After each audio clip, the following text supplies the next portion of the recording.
創価例会話へようこそ。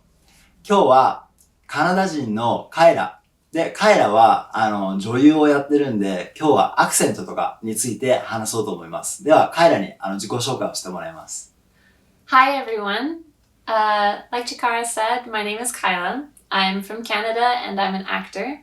I've done a lot of training in accents. I've lived around the world. And I am very excited and very ready to give you some tips if that's something that you're interested in doing. よろしくお願いします。よろしくお願いします。So some of the first things I wanted to cover with you guys is what to do before you begin. There's a lot of ways that we can approach an accent, but there is some preparation you should do just to make sure that your body, your voice, your face even is ready. For the American accent, it's really important that a lot of your material up here is loose and relaxed. Something that we're going to do first is just simply massaging our jaw muscles. Right behind those molars, if you press them down, you feel a bump on each side. That's the most strongly held tension in our face. This is a very, very strong muscle, and we want to press and do circles around it. And you can breathe while you do it. Just to open up the back of the throat. The accent that we're going to focus on today is the Southern Californian accent. Yeah. Which a lot of people have that typical image of a surfer dude, right? They are loose, they are relaxed, and a lot of that finds its way into the sound. You know, films and television we've seen for decades now, people making fun of this because it's so slow. Yeah. They are so chilled out, man. Yeah. So they even drop their mouth at the end of a sentence, you know? Their head is moving with the sound. So we're going to do things to prepare our head and our mouth to imitate that in a way. Another exercise we want to do is literally shaking our jaw. This does look a bit funny, but it's very effective. You just open your mouth and shake your head. Like that. Interesting. And you can feel it. It also makes you a little bit dizzy, which helps. One more thing we want to do, now we've moved from here to here. Lastly, our lips. There's quite a few things you can do with this. Is the easiest one. With a big exhale.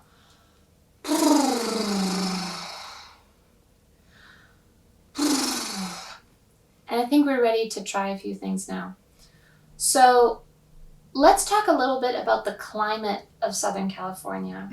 There's the ocean, there's the sun, there's a lot of heat. It never snows there, right? Usually in warmer climates, people have accents where their mouth is more mobile. I've always found this really interesting. Yeah, that sounds interesting. If you look at a map of the world and you go to a very cold place with your finger, try to just imitate that accent and you'll see your face starts tightening up.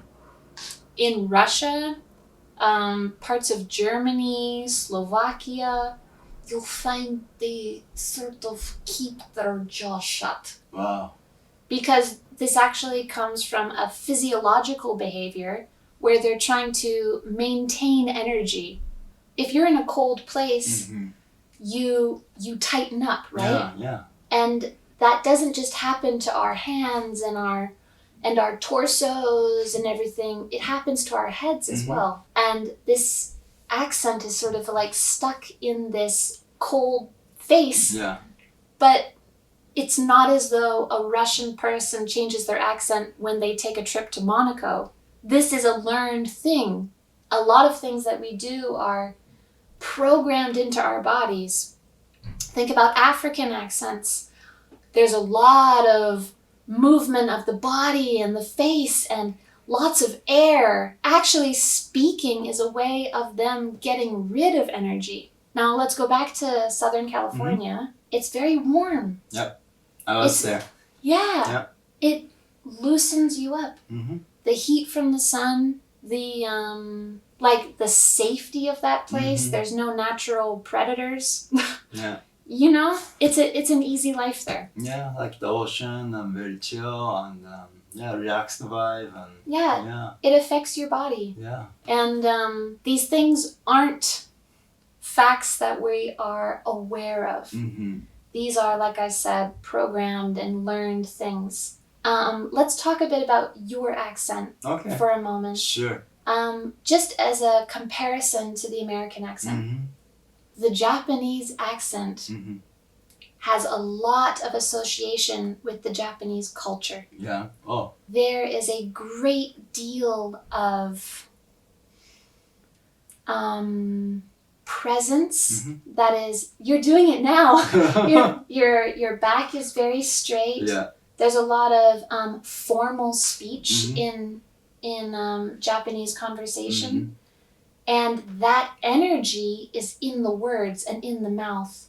There's even full conversations I've had with people, and the whole time they're sitting like this. Yeah, stiff, right? Yeah. And it makes me sit. Yeah. It makes I me know. I mean, do the same yeah, thing. when I speak English, I try to, like relax and like Yeah. be laid back as possible. Yeah. I mean, it finds our body posture influences the way that we talk. Mm-hmm. So a lot of Japanese speech is very contained, Mm-hmm. and a lot of the gesture comes from the head. Yeah. I've picked up this habit from living here. Mm-hmm. I nod while I'm talking. Yeah.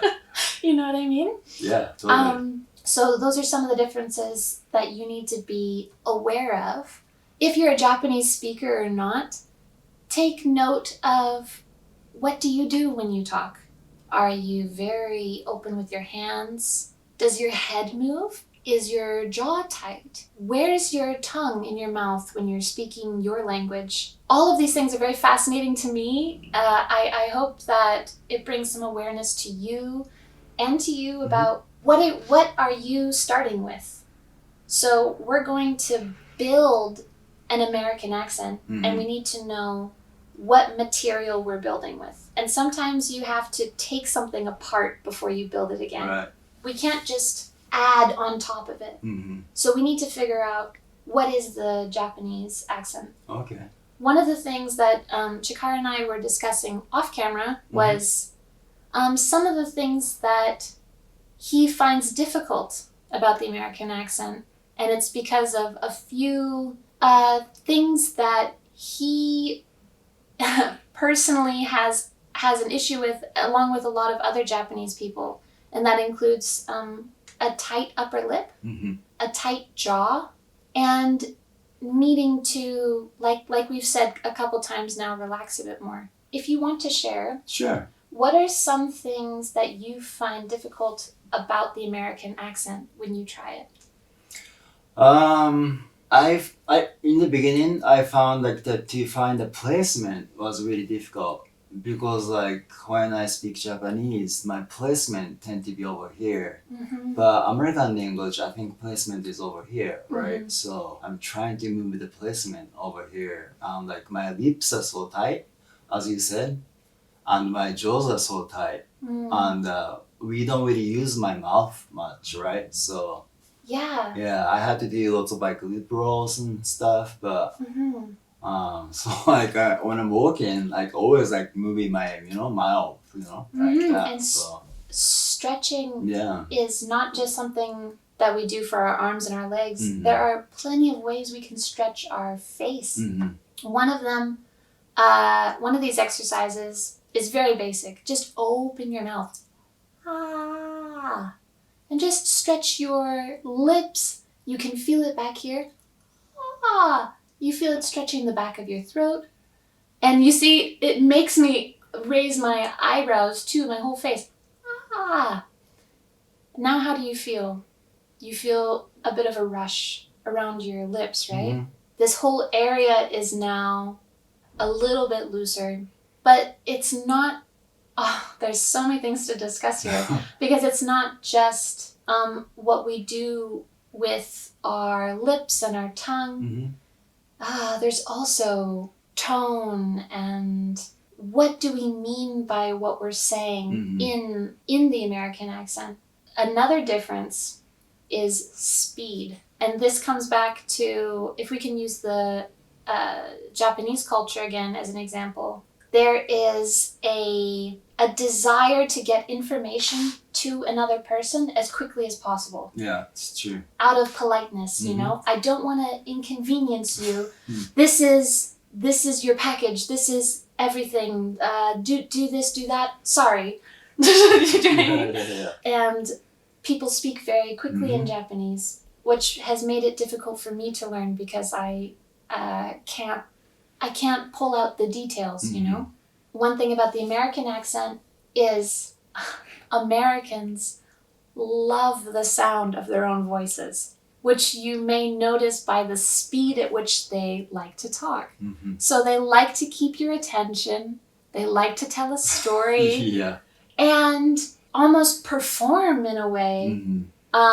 Anyone who enjoys that kind of attention likes to keep it as long as they can.